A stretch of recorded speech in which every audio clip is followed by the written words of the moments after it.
Hello, and welcome to the Remote Work Movement podcast. I am your host, Gonçalo Hall, and today our guest is Tammy Bjelland, the founder and CEO of Workplaceless. She's also an international remote work advocate, she's all over the place, and an e-learning expert. Tammy is passionate about education and learning how people learn. During the podcast, we'll explore the online education version of workplaces and the future of remote work. We will dive into the future of work, Workplaceless Mission, and the role of Tammy in the remote work revolution. So you can find Tammy at Tammy Bjelland all across the internet and her company at workplaceless.com. Make sure you connect with her because her work is truly outstanding. Please enjoy my great conversation with Tammy. Tammy, welcome to the Remote Work Movement podcast. Thanks for having me. I'm really actually excited to having you. I've been following your work for a long time, and I think you have a very interesting approach to remote work with your company, Workplaceless.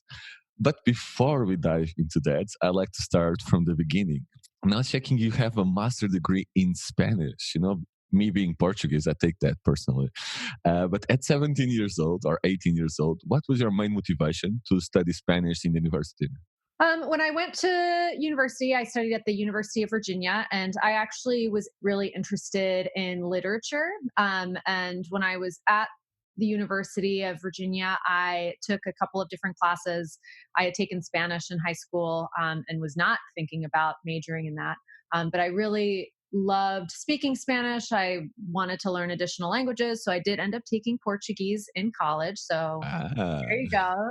But the program wasn't big enough at UVA to have a degree program in Portuguese. So that's that. And I took Italian classes too. So I was always really into languages. But I thought I was going to major in English literature. But the Spanish department was a lot smaller, and it's actually one of the best Spanish programs in the United States, specifically for Spanish literature.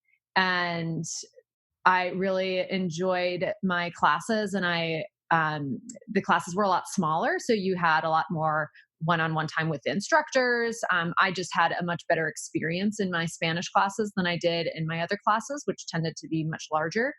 And because of that, and because I could still study literature and study Spanish at the same time, I chose a Spanish major. Nice.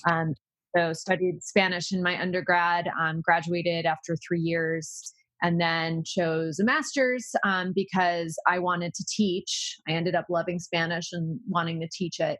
And getting a master's degree at the University of Virginia actually gave me the opportunity to study for free. So I got, when you studied at that time at UVA, I don't know if that's still the same now, but when you got a master's, you got the opportunity to teach. You didn't have to pay tuition, and they paid you a stipend. So it was a really good opportunity to continue and get a master's degree and also get some teaching experience. That's interesting. So when you had to choose something to study further in university, you chose your passion first, and then you will probably figure out in the future. Do you think that the people that are listening to this, that are 18 or have kids, that have to make a big decision at 18 years old, should they focus in something that has a future, or doing what they love and then the future will align by itself?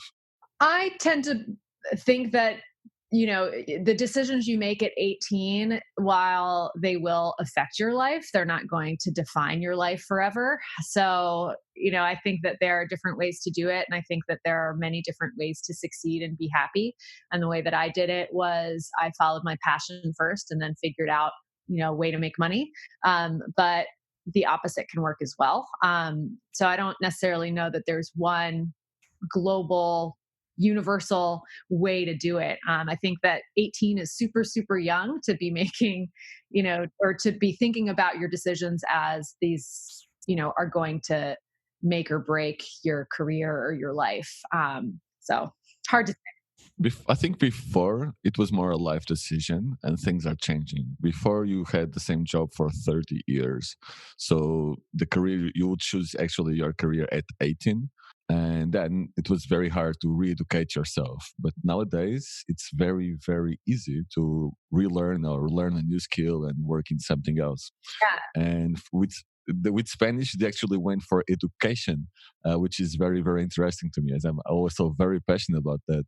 Uh, did you fall in love with education, or was education just a first way to make money, and then you fell in love with it? What came first? I love the teaching part. I mean, I don't think anyone goes into education because they love making money. That's not That's a great point. That's a great. universally. I think that that's true.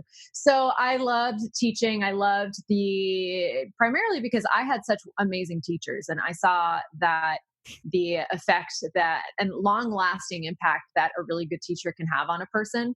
I was really inspired by that, and I wanted to do that for others. And I ended up loving Spanish because I had really amazing instructors, who showed me exactly what a degree in Spanish could do, and I wanted to do that as well. And so definitely what came first was the desire to teach itself, and then in terms of making money, it was nice to be able to make to earn money because of that, but it certainly was not the driver in making my decisions. Can you share a little bit more? Because you talk about that your professors make an impact on you and actually inspired you to follow that path.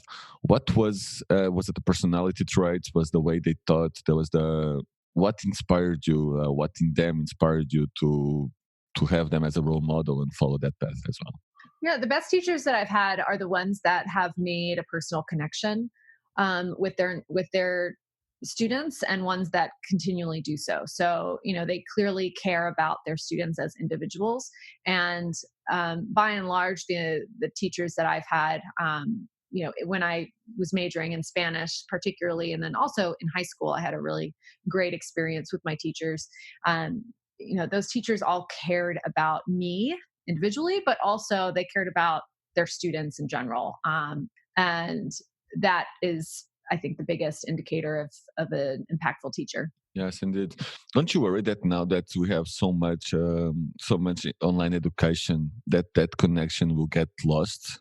I think that that connection needs to be created in different ways. So, what's happening now with online education, is happening in a lot of educational spaces. So, you're talking about flipping the classroom and providing content in online education, in a way that's self-paced, so that people can go through it at their own pace. And so instead of making connections with people because of content, you're making connections with people by applying those new skills that you've learned. So connecting with other members of your cohort, if it's a self-paced learning program, making sure that you identify people that you can have connections with, who share those same kind of goals. So I think that, as with anything, when you add more digital elements, there's a danger of taking out that human element. But I don't think that that has to be the case. I think you just have to adjust your expectations and adjust where you're going to seek out those human relationships. Yeah, I agree. I have an experience, not personally, but a lot of people that did the Seth Godin online MBA, something like that, marketing MBA. And he has a way of teaching, even if it's online and not 100% self-paced, but it's very project-based, that makes a real connection between the people, even though they are fully distributed. And I think that's one of the ways we can take with online education. What is right now the role of online education in the world? We do have schools, we have universities. That seems not to be changing that much right now. Is the online education now to teach other skills that are not taught in universities, or will actually be able to replace in part the universities in the education of the people? Well, I think online education has a real place in higher education. And for years and years, I mean, it's not new. And I would say that online education has been part of the higher education landscape for decades now. And I would tend to disagree with you actually about universities not changing. I think that they are changing, by necessity, because of the prevalence of online education, because of the you know the really high cost of higher education in the US, at least, as well as declining enrollments. I mean, there's all sorts of things that are factors that are affecting higher education, and it is changing. I mean, there are lots of things that are taking a long time to change. But I don't look at any of our educational spaces and see everything staying exactly the way it is. I think that we're all adapting and changing. It's just, at different paces. Yeah, and it takes time. Specifically, I think not always the case. In Portugal, the public universities are taking a little bit longer, while one of two private universities, I'm thinking about one I was speaking there a couple of months ago, Porto Business School, they are already betting really hard on online education, just online programs and a mix of online and offline education, like a mix of where you get the content online, but then you get together to work on the projects. I think that can be one of the ways. Do you agree? Absolutely. Yeah. So, one of the benefits of online education and why it's grown in popularity is because it does improve access to knowledge. So, you can make knowledge accessible to more people, across geographical barriers, across economic barriers, and that's a really powerful thing. The next part is that community building and the relationship building, which, as you mentioned before, can be more challenging or at least has to be different in online education. And that's really where I think that universities are identifying their unique place in the world of online education, because, a university experience is so heavily impacted by the relationships that you develop with the people that you go through that experience with. Yeah, definitely. That's true. I think the relations enabled education. If you just learn something and don't apply it right away, or you are not in the social context somehow, it's very easy to forget. Well, if you apply it right away, it will be 10 times better. I was thinking because you were at the running remote at Bali, and all this made me think about the Fahim story, where he actually learned graphic design by himself by living in the middle of Bangladesh. Can online education, and now with the being internet being available, or really soon being available almost everywhere with 5G, we hope at least, can online education be finally the factor that will help people from poor countries like Bangladesh to re-educate themselves and to start working online?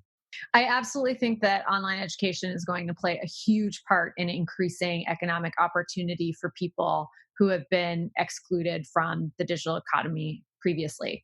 I think that there are other factors in place as well, or that other factors that will impact the success of any kind of initiative or more like global improvement in that area. But definitely online education is playing a huge part. I mean, if Fahim had not been able to learn those skills in the way that he did, we definitely wouldn't be hearing about his story right now. That's true. Yeah, I keep sharing his story because it's so inspiring. But the truth is, it was not only the education; it was also his entrepreneurship in starting his own business with Fiverr. And maybe we can also focus a little bit more on that on the third world countries, helping people start their own businesses and not just give, give, give, but also push them forward to start businesses and make their own money. Yeah, that's an interesting point. Yeah, that it's not just that he was interested in learning. He took that initiative, right? And he is a self starter, and was also really committed to actually learning on his own and develop that on his own. And so you make a really good point that it wasn't just the education, it was the mindset. Yes, exactly. Yeah, Farim is amazing. I will put this video in the show notes. I keep sharing his video in every single talk I do here in Portugal, just because he's so inspiring. And I keep hearing people that they cannot work remotely, and then we have Fahim in the middle of Bangladesh, working remotely for with clients for all over the world. It's incredible. Yeah, it is really inspiring. Great for him. Thank you also everyone on Running Remote for sharing his story. It was amazing. And by talking at Running Remote, yeah, it was such a great conference. I really wonder, how did remote work came into your life? Because all your career was connected with education in several companies, always very connected with teaching and improving life of people with education. How did you find about remote work? When I was living in Spain, I decided to move back to the US, and I didn't know exactly where I wanted to live, but I knew that I didn't want to live in a really big city with a high cost of living. But I really needed a job and I needed one soon. And so I was looking for remote work because I wanted the ability to choose where I wanted to live, not based on what kind of jobs were available. And actually, in ed tech, there are lots of remote jobs. And so even back in 2011, that was, haven't done any actual like statistical research on this or anything, but I think that, even back in 2011, I think there was more opportunity for people in ed tech roles for remote work than perhaps in other industries. And, to be honest, academia and even studying, even school, I mean, that's sort of the original remote work, right? So you study something in school and then you go home and you do the work outside of school. And that, kind of prepares you pretty well for remote work. It's getting something done away from, True. other people who are also doing the same thing or working towards a similar goal. So I was pretty well prepared for remote work as an academic because I did a lot of things on my own. And so I was already a really independent worker. And so I found that it really fit my own personal preferences as well as my professional background really well. Okay. And how was your first experience working remotely? Did you felt any struggle, any main struggle that you then had to think about how to overcome it? Yeah, it was a hybrid remote team. So the majority of the team members were co-located in Utah, and there were just a few of us who were spread out over the U.S. and Canada and did development work. There were absolutely some challenges that I wouldn't say that we completely overcame, but we were working towards overcoming by the time, I was no longer with that organization. And so part of that, those struggles are struggles that you commonly find with hybrid remote teams, like how do you make your contributions visible and known to your supervisors? How do you make sure that remote workers are included in decision making? Some general cultural questions that came into play. And so those were some initial struggles, as well as, I still remember my first day. I had no idea what was going on. Like, I knew it was my first day of work, but nobody had like contacted me to like get work done. So I was like, this feels so weird because I have nothing to do, but technically I started my job today. Oh, that's the Oh worst. gosh, it was so bizarre. Because I can imagine maybe if you go into an office and nobody has really anything scheduled for you to do, but at least you feel like there's a feeling like you're in a new place, and so it's still, Yeah. And you can watch people yeah. work. The people say, "Oh, just shadow me." You can watch, but yeah, you are waiting at home. Okay, now I do what? Exactly. But no, I was sitting at home and I was like, I don't know what I'm supposed to be doing. Like, can I do other things while I'm waiting for my assignment? It was just very bizarre. So I do remember like that memory really sticks out at me. And that's something that, onboarding is so important for remote team members. And just that example is what you want to avoid when you bring on new remote team members, is sort of that feeling of, am I even doing anything? Yes, it's crazy. Oh wow, yeah. I had that experience in the company, but it was in person, so I could just look at other people working on their computers. Not super exciting, I have to admit. But yeah, I was there, right? I knew 8 hours later I was going home, but you were just waiting, and yeah, maybe something will happen. Yeah. Yeah. Don't do that. If you're listening and you're thinking of onboarding a new remote employee, please don't do that. So I want to take this chance to touch into teams that you talked about. The first one is the hybrid teams, and it's the worst, not the worst case scenario, because the worst case scenario is you have no freedom to do whatever you want, but it's the most challenging setup by far. Do you have any main things, any advice on the main things that the companies should focus in order to make hybrid teams work? Oh, we have so many things. We actually just published a blog post about this, so I can share that in the show notes, because we have a monthly networking event called Network Placeless, where we talk about a professional development issue or topic. And this past month, we had two guest panelists talk about solutions to problems in hybrid remote teams. And it was really, really, really eye opening. And so I'll share the show notes, not the show notes, the summary in the show notes. And one of the things that really sticks out when we talk with companies that are doing a hybrid model really well is changing a mindset so that if you have one remote team member, then the whole team is remote. And so, really making a conscious and concerted effort to act as if your whole team is remote, and create procedures and rituals that align with that.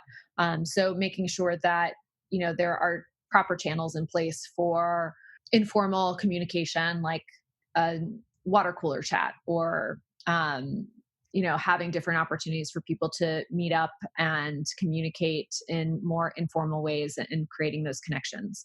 Because the best companies that employ a hybrid model really focus on the fairness, and treating everyone equally, no matter where they're located. So eliminating that location bias that can come with a hybrid team. Yeah, that's a good point. Treating everyone as everyone was remote. I think that's the best advice because yeah, it is different. There is people in the office, but I see more and more companies, even here where I am in Portugal, treating the office as a co-working space. Meaning people can go there, but everybody is one person, and they can go there or not go there, and that's a great development. Also, to treating everyone the same as if everyone is remote. And the second thing you touched was onboarding. I'm passionate about onboarding for some reason. I think the first month in the company, the first day, can change the way you see the company and the way you integrate in the company. And I have a lot of HR people asking me about how can they onboard people without someone just overlooking them all the way in the first month. Do you have any takes on how to onboard remote employees? Yeah, we actually have a blog post about that too. So Also, we'll link that. yeah. So, one of there's just, it's a huge topic. Of course, of course. And I'm glad that you mentioned it because it is really, really important. It really sets the stage for an employee's time with you. And it also, it sets your team up for success as well, because that's really your opportunity to set expectations. So, of course, the typical kind of paperwork that people have to do on their first day, we have a whole onboarding checklist that we have. So making sure that you sign whatever paperwork is needed, depending on your role. We set up a board in our project management tool.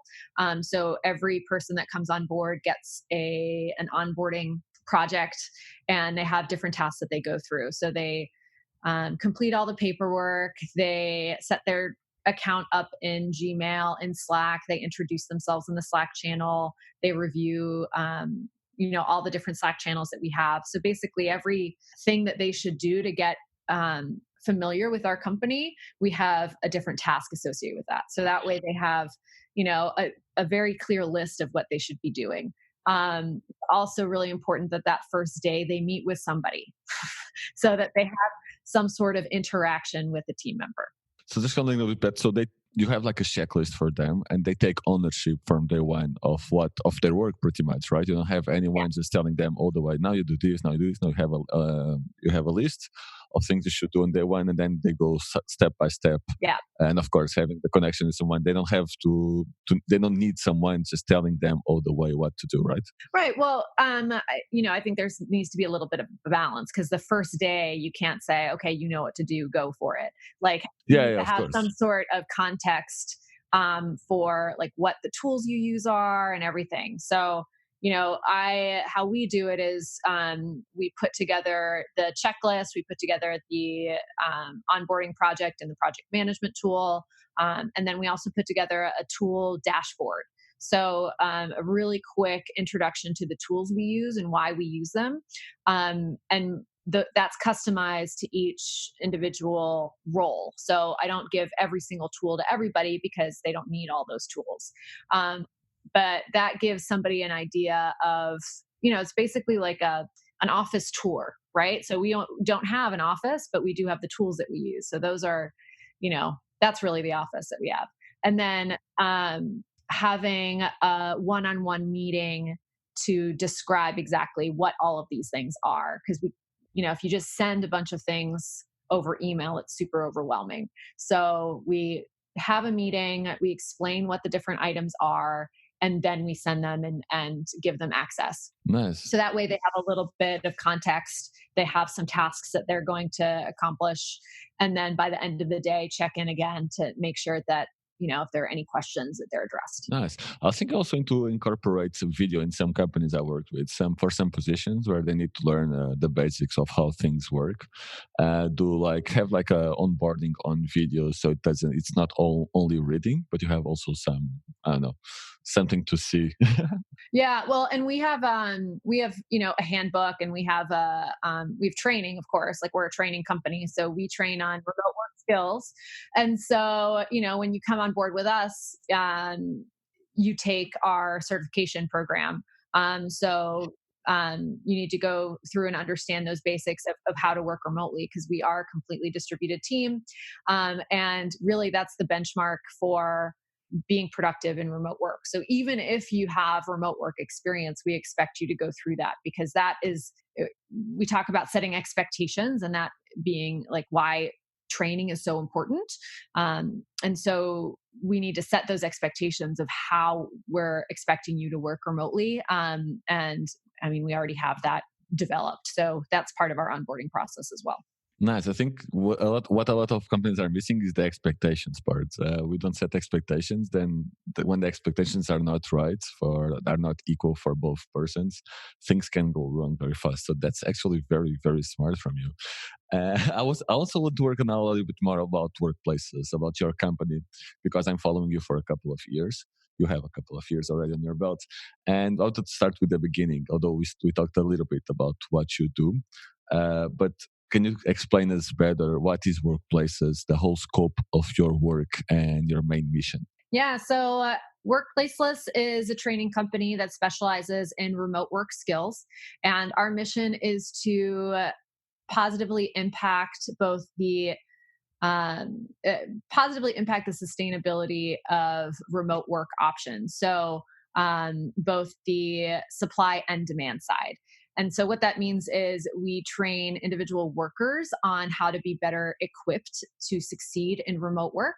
And then we also train companies and leaders in supporting those remote workers, because it's not enough just to train somebody on the discrete skills to do a job. If they are going into a company and they're working for a supervisor that has no idea on what it means to be successful in remote work and support remote workers, then that relationship's going to fail, no matter how exceptional that remote worker is. So in our view, it's our mission, and we're responsible for helping not just individual workers, but also companies and leadership really understand how to make remote work a sustainable option. Nice. You talked about individual workers. Is your course for everyone, or who is your perfect profile? Is it someone that is starting to work remotely, someone who wants to work remotely in the future? Who are you targeting first? We target businesses. So we are really primarily working with organizations that are committed to the learning and development of their team members. So individuals can purchase our products, and we have a lot of individual learners who have purchased our products, but our primary target is to work with companies who are really seeking to upskill and improve business outcomes in their remote or hybrid teams. You do work with companies, and companies have different needs, from the education to the individuals working remotely, education for the managers. And most of the companies that I see implementing remote work, I'll not say all because we have really good case studies, but they think that working remotely is the same as working in the office, but the people are not in the office. What are the main differences, and why these companies fail in understanding the main problems with remote work and how to fix them? Yeah. So the main problem with just assuming that remote work is just the same is sort of ignoring the bad habits that come from co-located work, which is relying on visual cues and other environmental cues for as substitutes for indicators of performance or productivity. So, for instance, like assuming that if somebody's in their chair at 8:50 a.m., that they are really committed to their work. So they're in their chair at 8:50 and they stay until 5:15, assuming that that person is really productive and really committed. Whereas they're not necessarily measuring the productivity or the quality of the work that that person produces in those 8 hours and 25 minutes. So that's one thing, is relying on cues that don't necessarily have any kind of correlation to productivity and quality and output. And then another thing is discounting the other ways, discounting the ways in which we develop relationships. And relationships are crucial in any job, right? So think about any role that you have, you're working with other people. If you're working in a company, if you're working on your own, probably still have to work with other people, but I assume there's some sort of role out there where you don't have to work with people, and we're not talking about those roles. But relationship building is super critical in any kind of career. And when you throw a remote role in the mix, or you throw, somebody who's not in that co-located office, it becomes really more complicated because we're used to developing relationships with the people in our vicinity. So, the people that we went through school with, the people that we live with, our neighbors, etc. And developing real relationships with people across distance is really hard for some people because of how we are, how we have developed relationships in the past. And, that challenge is especially difficult when the burden of addressing that challenge is primarily on the remote worker themselves. And so that becomes an issue, because if an organization doesn't make any effort to acknowledge that difference in creating relationships across distance, that's when you have people who feel isolated, when you have that real disconnect in between people who work remotely and people who work co-located. So relationship building, productivity management, and then the final thing would be trust. And that's, trust is really related to how you manage productivity and also how you develop relationships as well.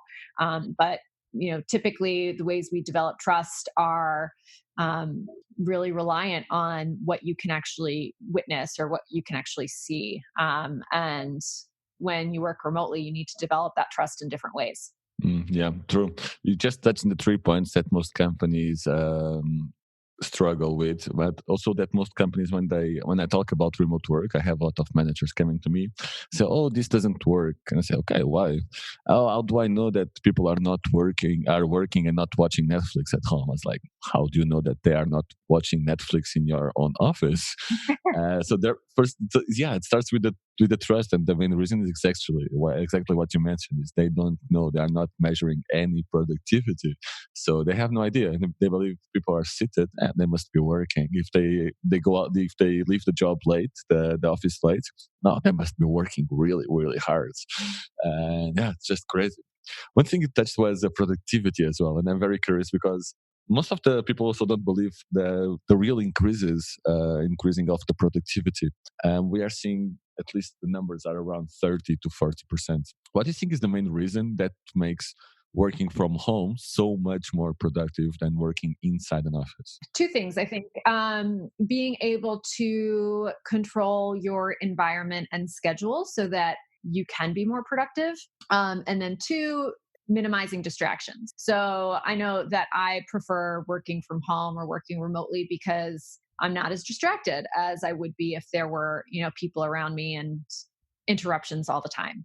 And that's because I can control my environment. And so I think, that's really where that increased productivity comes into play.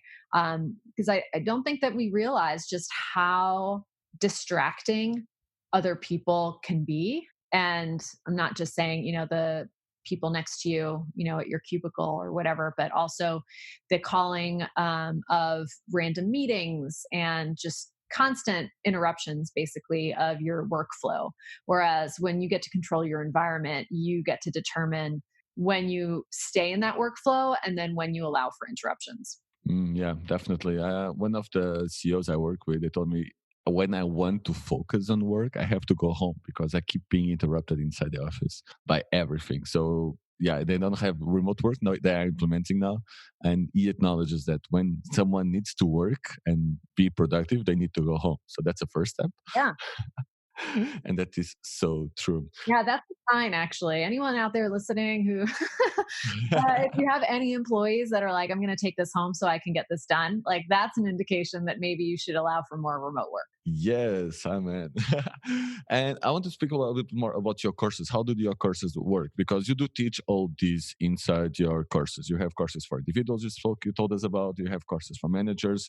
If I'm a company, let's say I have 1,000 people, how can I work with you, or how can you help me in the implementation of remote work?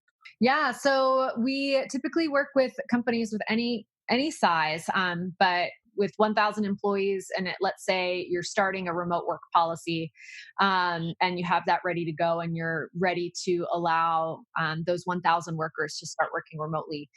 We would have our Workplaceless certification program. So that's our remote work program, teaching you the 7 core skills that are needed to succeed in remote work.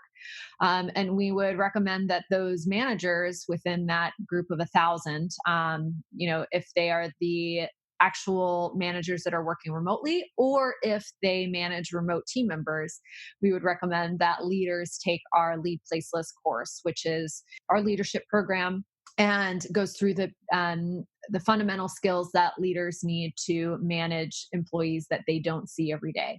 And then, depending on the needs of that organization, we might recommend additional programs. Like we have a Train the Trainer program. So if they have learning and development professionals on staff, or if they have managers who fulfill a learning and development function, we might recommend to them that they take our Train Placeless program to facilitate learning across distance. And then we have other programs in development right now, like human resource related workshops and also a career development program. Are all your courses asynchronous, or is there any synchronous part on it? So our programs are primarily blended. So they are asynchronous with some guided facilitations and synchronous facilitations. So it depends on the needs of the organization. So typically, organizations use our certification program as like an onboarding Okay. program. And so they don't usually opt to have a synchronous portion of that. But it really is dependent on the needs of the organization itself. Nice. You also have a program for universities. So yeah, we talked about universities before. I see you are very connected with universities and with the learning centers that the universities are. What is the goal you have on your program from the universities, or what change are you trying to build inside the universities? Yeah, there's change in two parts, really. One is at the organizational level. So, with universities as an actual business who are exploring remote work for their own faculty and staff.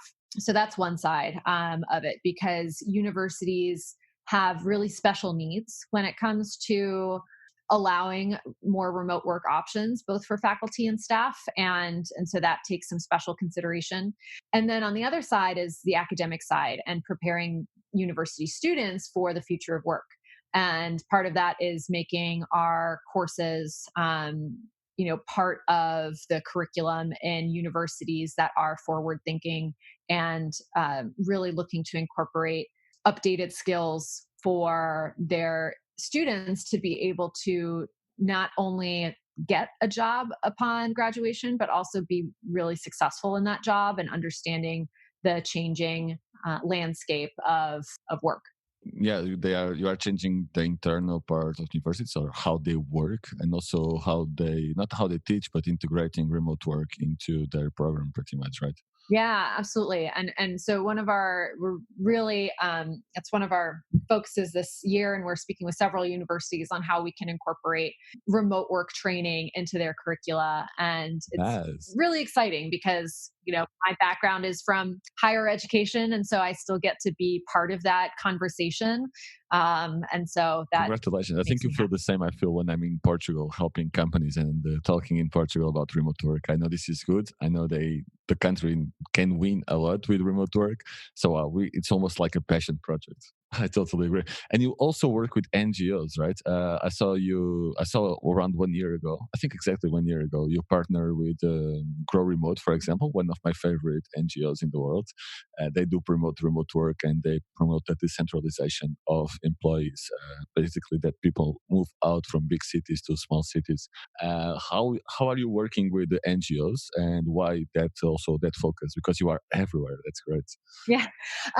Yeah, we are. And we actually just announced a partnership as well with Namal, which is an organization that is upskilling refugees in order to access economic opportunities and dignified employment with remote work. So yeah, I mean, our mission, as I mentioned before, is to positively impact both the supply and demand of sustainable remote work. And if we really want to make remote work opportunities available to a wider audience, we need to work together. And because as a business, we primarily target companies. We also know that we want to work with individuals, and that's really important to us. But we're partnering with NGOs that are already doing that outreach to individuals, so that way we don't have to, recreate the wheel when trying to reach out to actual individuals. So that's how we partner. We partner with organizations that understand the importance in upskilling and continuing education, but don't want to again recreate the wheel in creating the education, and we don't want to recreate the wheel or create confusion when it comes to individual outreach and working with those communities that are already on the ground and helping people. Nice. I think that's a great move, and it also shows that you are not only a business, but you actually care about the future of the movement, the future of remote work, and its implications in the people, specifically people like refugees that had to move out. Maybe they left their businesses behind and they have to restart. And actually, remote work can help them restart, even with the business in their own country from where they had to move out. So that's really, really cool. Congratulations on that. Yeah, thanks. We're really excited about those strategic partnerships, and we love all of our clients and partners, and it's just really exciting to see these movements and see how remote work can impact so many different populations. Nice. So we have three more questions in 7 minutes, more or less. I'll try to go as fast as possible. And the first one is about the future of the movement, the remote work movement, of course. Do you think is there right now? Right now, we have hundreds of companies focusing on creating products and creating more solutions for companies that are going remote, for remote teams, for people looking for remote jobs. It's exploding. Is there still space for more remote companies or for more companies focused on remote work? And do you think there is still something missing for the companies that are trying to implement remote work, or anything that is still missing, or any solution that nobody found out how to do it yet? Ooh. Yeah, I'm basically sourcing ideas. Well, I feel like I if I knew the answer to that, I would Okay. probably keep it secret because that would be like the next big business idea. Let's see. I absolutely think that there's space here. I do think it's really exciting to me, the entry of all these different organizations that are trying to help remote work, become the movement that we all know it is. I think that that is a really good indicator that this is something exciting, and I think we're just in time in trying to figure all of this out. So I don't necessarily I don't think I would say that there's no space. I think that in any industry, I think there's still space for innovation. And remote work is relatively new, and so I think there's plenty of space. So in terms of like things that we haven't figured out yet and that could be an opportunity for an organization to come in and help, one thing that has come up in a lot of conversations, and specifically with hybrid remote teams, is this idea of decision making, and creating processes and tools for documenting that decision making in a really transparent way. I mean, we have an internal process that we use, but it might be interesting to see a very focused approach to decision making across distance, or something like that.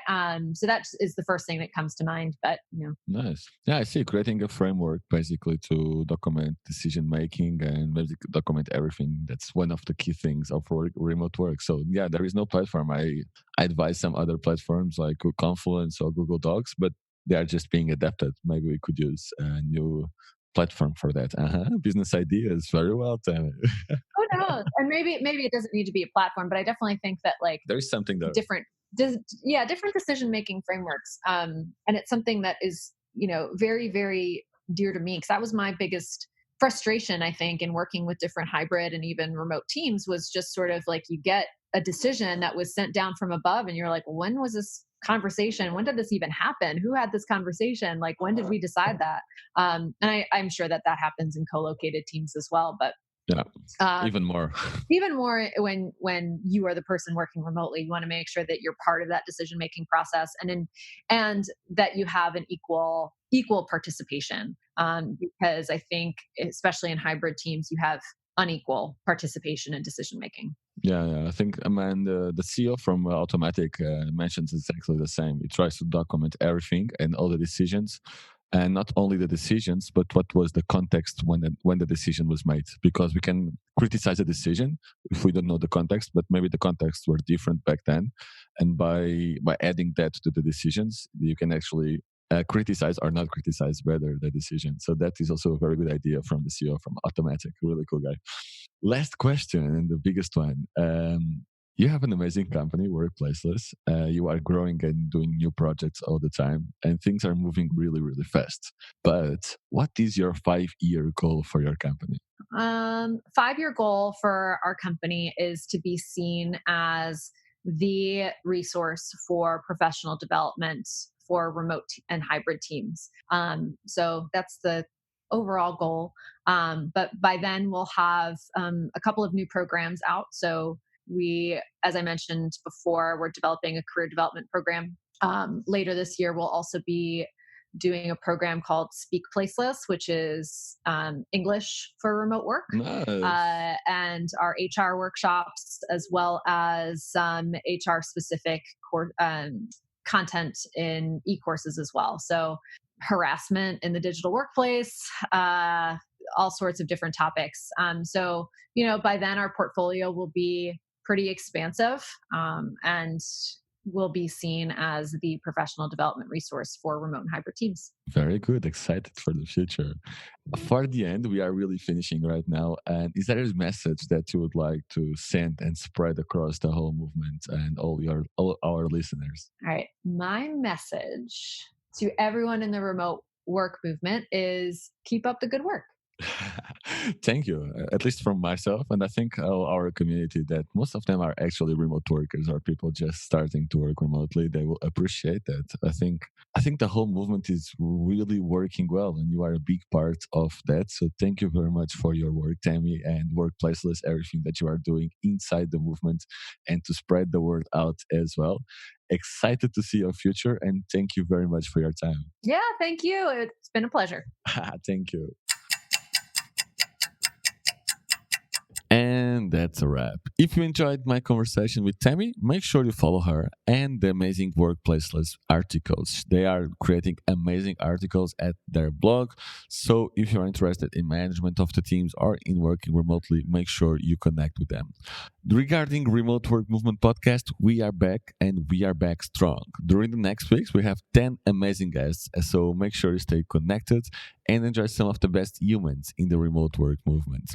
It's always a pleasure to talk with some of the best people I know out there making a ruckus at the remote work. So make sure you stay connected if you want to learn more about them and their businesses. Until the next one, guys, enjoy your life and make sure you embrace the remote work movement.